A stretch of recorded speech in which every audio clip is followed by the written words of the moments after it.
Et salut à toutes et à tous, je m'appelle Corentin Sonnery, je m'appelle James Ryder aussi sur les réseaux, sur les internets, et aujourd'hui je vais vous parler de la lettre de motivation en architecture. C'est parti. Alors aujourd'hui je me permets de vous faire cette vidéo et de vous donner quelques conseils pour vous aider dans l'écriture de la lettre de motivation pour postuler aux ENSA de France, tout simplement, les écoles d'architecture, donc si vous y avez postulé, et donc je le fais en ce moment parce que c'est la phase sur Parcoursup pendant laquelle vous devez écrire vos lettres de motivation.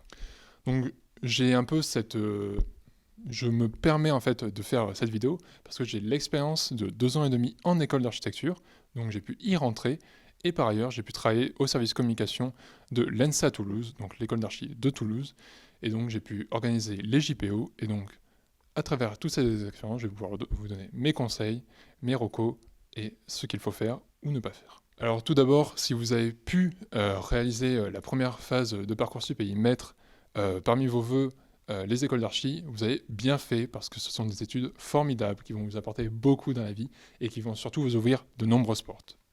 Alors je dis ça parce que autant vous pourrez devenir architecte, mais aussi vous pouvez pourvoir à devenir artiste, ingénieur, paysagiste, scénographe. Voilà, il y a beaucoup de métiers qui peuvent découler du métier d'architecte, du diplôme d'architecture, pardon. Donc c'est une très bonne chose. Alors premièrement, juste un petit point, même si ça n'entre pas en compte dans la lettre de motivation, souvent on demande aux étudiants, aux futurs bacheliers et bachelières, d'avoir environ 13-14 de moyenne et si possible avoir une dominante en maths. Alors si vous n'avez pas de dominante en maths, ce n'est pas péjoratif pour votre dossier, pas du tout, vous pouvez être accepté, il y a de tous les parcours qui sont acceptés, même des parcours en réorientation ou des parcours de réinsertion professionnelle. Mais je vous dis ça quand même pour situer le niveau un peu, parce qu'en architecture, on va quand même faire des maths. Il y a une partie quand même assez importante sur tout ce qui est la technique, l'ingénierie, même si vous pouvez approfondir aussi cette partie dans un double cursus architecte-ingénieur. Alors justement, suivant ce que vous souhaitez faire, si vous souhaitez faire juste un parcours architecte ou un parcours architecte-ingénieur, pensez à le valoriser dans votre lettre. Et ce, par différentes activités que vous faites, que ce soit via un engagement plus particulier en maths, un engagement plus particulier dans telle ou telle matière au lycée. Alors par exemple, si vous avez fait une spécialité art appliqué, si vous avez fait une dominante cinéma, littérature, voilà, pensez à le valoriser, à le mettre en valeur.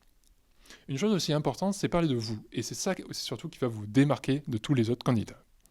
Alors quand je dis parler de vous, c'est parler de vos hobbies, de vos passions, du sport que vous pouvez faire, et ça, c'est super important. Que ce soit un sport solo, collectif, que ce soit du dessin, de la photographie, de la vidéo, de la sculpture, que sais-je, parlez-en. D'ailleurs, si vous pouvez, via Parcoursup, déposer un dossier, un mini portfolio, faites-le, ça peut apporter un plus.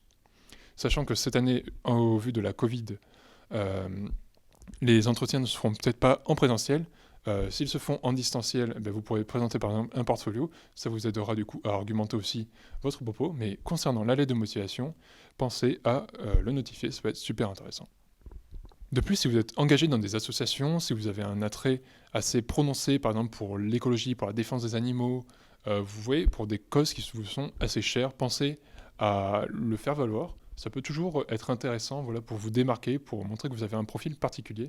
Et c'est ça qu'on recherche, surtout en école d'architecture, ce sont des profils, plus que juste des notes de candidats. Bon, c'est cool, hein, si vous avez des bonnes notes, on ne va pas vous blâmer pour ça, pas du tout.